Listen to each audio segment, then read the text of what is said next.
existe uma relação direta entre a soltura de líderes e o aumento da violência no Estado? Leandro, né? Isso. Obrigado pela pergunta, Leandro. Na realidade, eu tenho que falar isso aqui, né? Em relação aos homicídios, não só na área de atuação do DHPP, que é a capital região metropolitana, onde estão as 7 cidades até então consideradas as mais violentas, mas em todo o estado está acontecendo uma queda nos homicídios. Né? Mas essas chacinas recentes... vou chegar lá, bem rapidinho. Tá. Uma queda nos homicídios, né, que é importante dizer, e uma queda muito forte nesses homicídios. Isso está acontecendo, os números são públicos, a gente sabe disso. Recentemente, o Leandro falou muito bem, teve questões pontuais aí, aconteceram, chacinas e no interior, não foi em Porto Alegre, não foi aqui na metropolitana, foi no interior, cidades pequenas, que aconteceram as chacinas.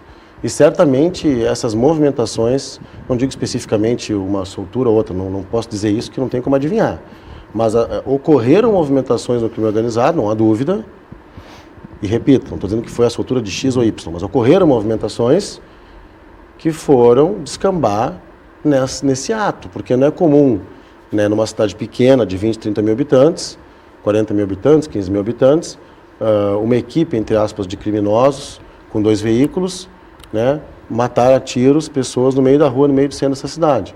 Claro, pessoas envolvidas com crime, mas isso não importa. Uhum. Não é comum esse tipo de ação numa cidade menor. Então, certamente, essa força de expansão que o crime organizado buscou em algumas cidades pontuais aqui do estado, todas no interior, foi no sentido, certamente, de algum desajuste que aconteceu, que eles estão tentando, né, da forma deles, né, causando o que eles sabem fazer, que é morte, tristeza, prejudicar as famílias, né? Porque todas aquelas pessoas que morreram, criminosas ou não, tinham familiares. Sim. E moravam na comunidade. Então é sempre bom deixar isso muito claro. O homicídio é o crime mais grave no nosso mundo ocidental, para a ONU, que o Brasil assinou esse tratado em vários países. Então o homicídio é o crime número 1. Se aconteceu o homicídio, acabou tudo, a pessoa morreu.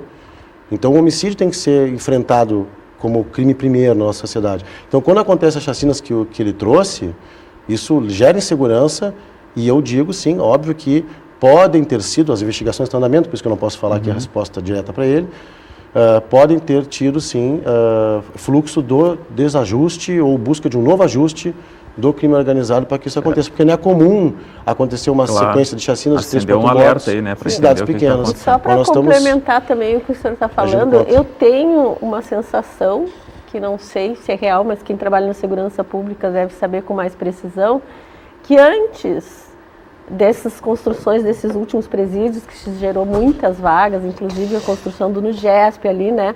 Porque a gente teve preso recolhido, algemado, na lixeira, ali na frente da Ipiranga, porque não tinha vaga, não tinha aquele cenário o horroroso, trovão azul, os presos lá dentro. Ônibus, né? Nós exportamos muito crime para o interior, porque os presos acabavam indo onde tinha vaga. E a gente viu um crescimento, por isso eu digo, é uma sensação que eu tenho, das facções no interior, né?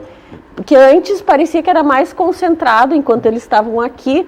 Agora penso numa cidadezinha pequena que recebe alguém de peso porque não tem vaga em Porto Alegre, eles no presídio. Eles não ficam absolutamente isolados lá dentro, né? Eles convivem com outros que têm outro nível de periculosidade. Isso. Tem relação, legal. Uma coisa importante, a senhora está certa num aspecto, tá? No outro não é que a senhora esteja errada, que é diferente. Primeiro aspecto, é bem rápido, Léo. Essas pessoas que vão ou foram em algum momento esses criminosos, né, pessoas cumprindo pena e que têm um certo grau de periculosidade, para daqui a pouco alguma casa prisional, há anos atrás, enfim, para o interior, uma cidade pequena, elas podem influenciar a criminalidade da cidade? Claro que podem. Ótimo, está correto. Entretanto, nós não temos, nos últimos 5, eu não vou falar aqui muito para não falar errado, 10 anos, sequência de chacinas como aconteceu agora em cidades pequenas. Então, se fosse só por eles estarem no interior, alguns em alguns momentos, né, presos, né, teria acontecido antes, e não aconteceram. Aconteceu agora, num momento. Mas a gente ouve falar bastante de chacinas em outros anos também, não? Não, naquelas cidades que aconteceram, nem pensar. Aquelas ali pequenas, rolante, a senhora lembra de chacina? Não tem? 4 mortos no meio da rua? Óbvio que não. Né? Mas eu digo assim, esse fluxo do crime organizado, eu acho que esse fluxo, acredito que esse fluxo que aconteceu Não digo que é só isso, tá? Eu digo alguma coisa aconteceu. A gente está estudando aqui, tem coisas que estão em sigilo. Certamente descambou, por exemplo, nessa atividade mais agressiva. Porque o criminoso que estava, por exemplo, no interior, já estava lá. E quem foi fazer o assassinato deles não foi o do interior, foi o pessoal de outra região. Então foi um fluxo do crime organizado que levou à chacina. Eu não diria que é uma interiorização para acontecer as chacinas, as mortes violentas que aconteceram. Isso não, mas sim a interiorização deles, entre aspas, fez as facções expandirem, não tem dúvida. São coisas diferentes. A facção está mais presente no interior, claro, porque tem mais dinheiro, busca mais droga, quer expandir seu mercado ilegal, entre aspas, né? Mas essa sequência de violência que aconteceu é pontual e foi fora da curva, absolutamente fora da curva no Estado, foi agora, certamente carrega consigo desajustes gerados dentro das lideranças das facções e nós estamos tomando providências para isso. Tomamos em Rolante, o DHPP teve que agir lá, não é uma área nossa, mas nós agimos junto com o pessoal do interior, com a Polícia Civil, com o Ministério Público, o Poder Judiciário, dentro das suas atribuições, a Polícia Penal, a Brigada Militar. Rapidamente o crime foi esclarecido, os criminosos que mataram outros criminosos foram presos e as lideranças estão sofrendo as consequências pelo que fizeram por ter determinadas mortes.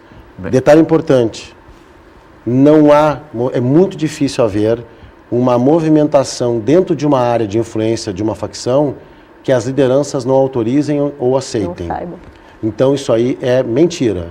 Se houver uma atuação dentro de um local, a liderança sim, podemos não conseguir provar, mas sim, a nível de inteligência nós sabemos, houve uma autorização ou houve uma omissão para que pode acontecer. Não tem como um criminoso executor de grau baixo, né, ali de comando, resolver matar 4 dentro de uma área.